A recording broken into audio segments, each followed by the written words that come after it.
If anybody knows anything about the First World War, then what they know about is trenches. I'm Chris MacDonald, I teach political science at Lincoln Land, and what we've done here is, or what we're trying to do is reconstruct a part of a First World War trench.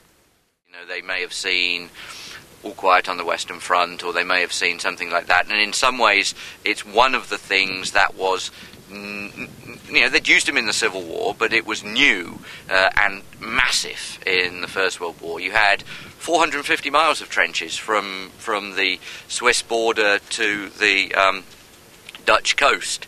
A massive endeavour. You know, we've dug out a couple of 100 yards, and it's a huge amount of effort.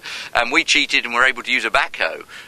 We didn't have to do it by hand. So yeah, it's I mean, it's sort of emblematic. And you know, what we haven't recreated is the smell and the rats and the unsanitary conditions and the suffering and all of those sorts of things. I really don't want this to be a sort of playing soldiers and all of that. When we bring school children out and when the college students come out, what we're really interested in is giving them some empathy with the enormity of the experience and how for many people,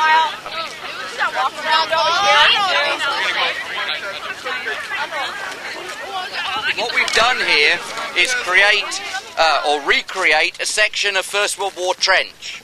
Okay. Now, what do you know about the First World War? Anything at all?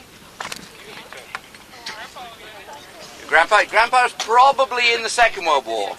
Okay. First World War's a bit early. It's anybody for a long time that the First World War is sort of a forgotten history for Americans for the most part because of the importance of the Second World War.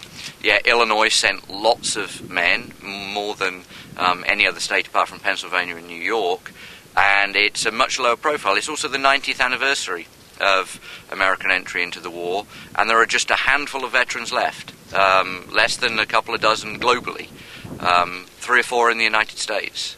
They're all over 105, so it's about to become real history where nobody can remember it. So that's why we did the timing right now.